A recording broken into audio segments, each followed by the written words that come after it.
Hey everyone, Colin here with the Bible Uncut and Unfiltered.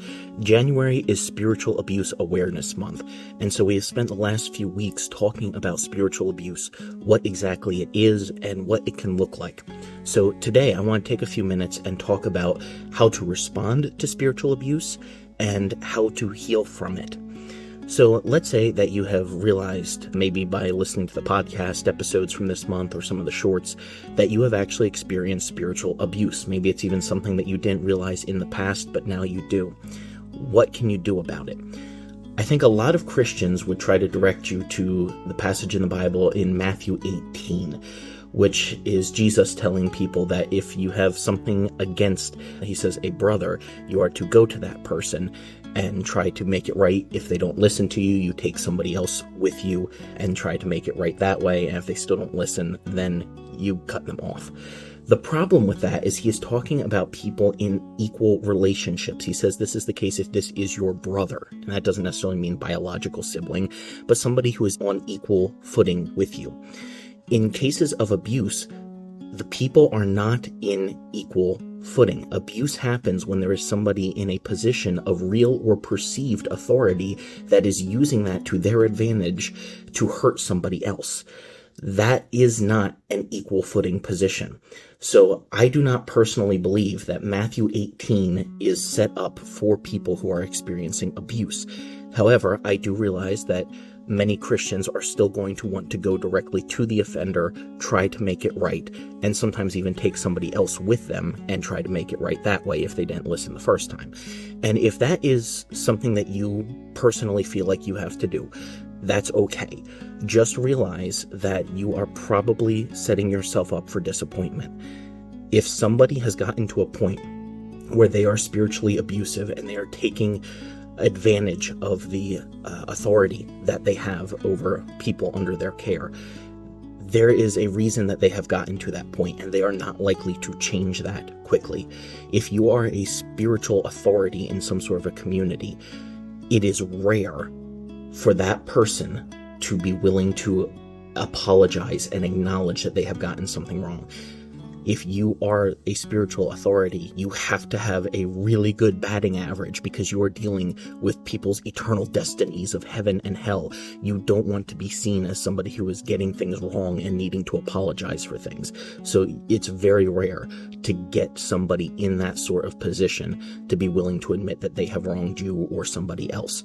It just does not usually happen that abusers admit when they have gotten something wrong.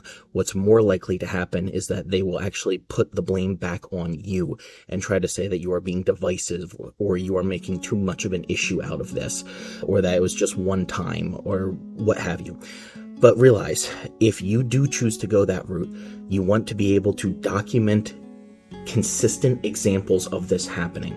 Remember that with spiritual and emotional abuse, this is not something that is a one-time thing. It's going to be a pattern. So you want to be able to show this is when it happened this time, and this time, and here's why this is wrong.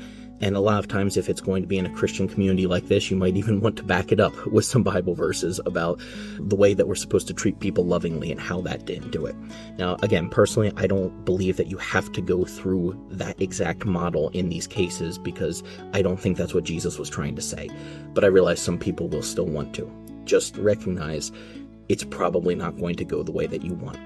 So what happens then? Well, if you are in a church like I grew up in, where there is no overarching head, we were an independent church, there's not a lot you can do at that point. Now, if you come from a tradition or a denomination that has more of a hierarchy where you have people over your particular pastor or church, you can always go to them.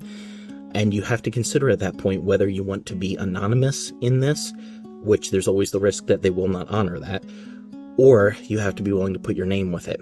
And this goes even if you are in more of an independent style of church. It is okay to stay and speak out about something that is going wrong. If you feel like you need to stay in that community, do not feel like you need to be silent in that community. If somebody tries to silence a person speaking out about wrongs that have done, they are continuing the abuse that has happened. They are enabling further abuse to happen.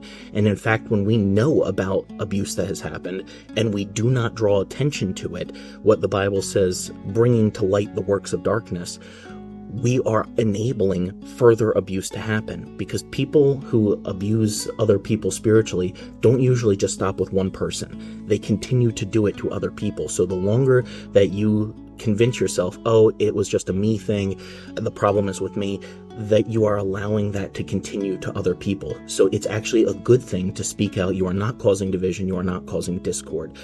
But I will say what happens in a lot of these cases is eventually the rift becomes so big with church leadership not being willing to accept that people end up leaving the church, whether they want to or not. No matter how much you want to stay, no matter how much you want to try to change it from the inside, a lot of people who have been hurt and spiritually abused are usually the ones who end up leaving rather than the abusers. And that's just the case for a lot of people. It's unfortunate, but in a way, it can be a good thing. And here's why I say that. If somebody was in an abusive relationship, you would probably tell them to get out of that relationship. As long as they stay in it, you're not going to wonder why they keep getting hurt. And yet we don't apply that same principle in these churches.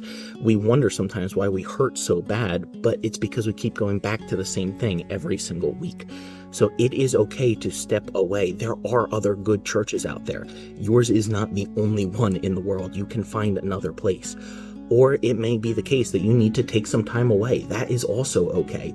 For some people, they end up finding religious fulfillment in places outside of traditional church, and that is okay as well. So let's talk a little bit here about how to continue that path of healing. And I'm taking some notes from a guy on social media who goes by Naked Pastor. He has some fantastic stuff out there. I definitely recommend his work. And he has a few notes on the path recovering from spiritual abuse. He says, first, you have to be able to acknowledge that what happened to you was abusive. Remember that abuse is abuse, whether it leaves mark on the skin or marks on the soul. It doesn't have to be physical for it to be abuse. Then you also have to recognize the symptoms. There's probably going to be guilt, fear, frustration, maybe even depression that comes from this. And that is okay, but that leads into the third thing, that you need to be able to talk to somebody about this, not somebody within that same system, because they are probably not going to understand it. Somebody outside of that. That can be a friend, that can be a family member, it can be a therapist. But if you go the route for a therapist, try to make sure it is somebody who is trauma informed. You're not going to want a biblical counselor or a pastoral counselor for this. Unfortunately, they are just not very well trained in that sort of recovery, and that's coming from someone who was trained as both a biblical and pastoral counselor. Fourth, it can help to write in a journal. Document what's going on. Just freely express the thoughts, feelings, frustrations, hurts that you're going through in that period. And then fifth, appreciate the process, because it is going to be a process. Realize that this is not something you are going to be able to heal from overnight, even if you leave the abusive situation. It is going to take a while to recover, and that's okay. It hurts and it's hard, but freedom from abuse is always worth moving toward. So whether that looks like for you staying in and trying to make a difference, or leaving, or going to a different church, or just leaving altogether, finding a therapist, doing your own spiritual journey, whatever it might be, realize that there is better out there and that you deserve better.